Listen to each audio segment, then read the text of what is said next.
What's up, everybody? Destin Legary here at Gamescom 2019. Matt Perslow's here, too. Hi there, how we doing? I am doing great. You got to play a ton of Watchdogs. I played a little bit in NVIDIA. Tell me a little bit about the game. What can players expect? So it's actually a really interesting evolution of what Watchdogs is, and actually what Ubisoft games are in general. We're used to them making incredible open worlds that have got like quite cool story content. This is actually injecting a load of systemic content into it. So what we've got is every human being that's in Watchdogs, whether they are an important story character or just someone on the street, sort of basically are NPCs that can be recruited into your hacking gang.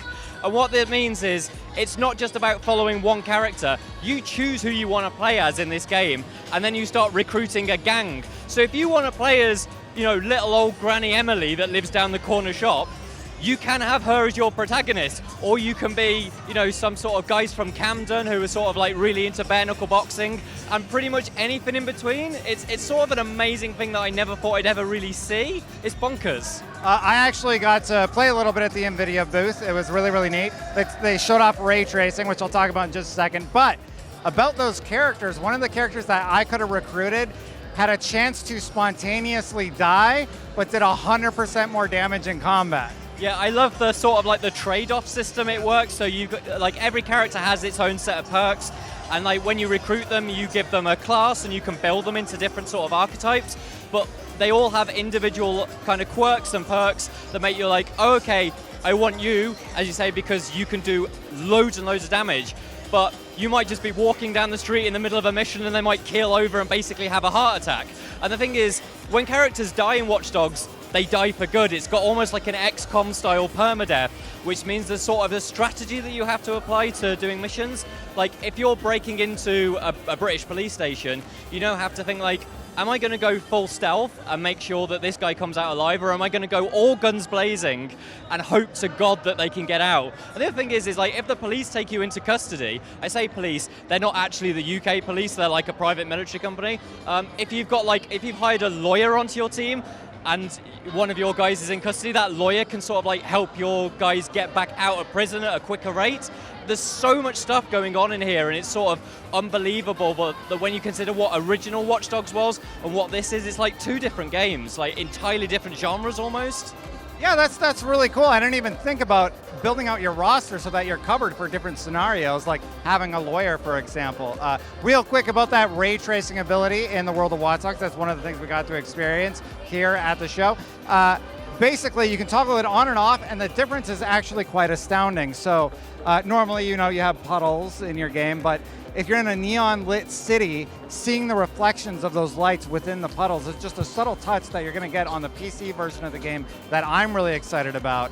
Did you actually get to hack any of the drones, though? Because one of the things the demoist had us do was hack this huge drone, bring it to the ground, we jumped on it, and then we just flew around the city like Aladdin on a rug.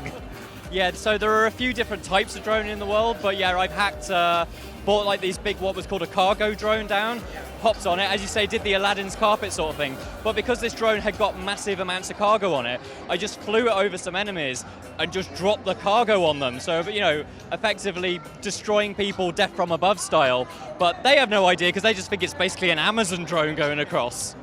Yeah, and the world still has a lot of those interactive elements. You talked about cargo, dropping that on people. There's also like pipes that you can trigger or set to trigger when people walk on by and they explode. What were some of the other things that you noticed? I think sort of like one of the things that I did really notice is the fact that you, if you choose like a hacker type, you can have like a spider drone, which means that you can send them off remotely, a bit like how you used to be able to have like the little RC car in the old one, and use that to affect different things of the world.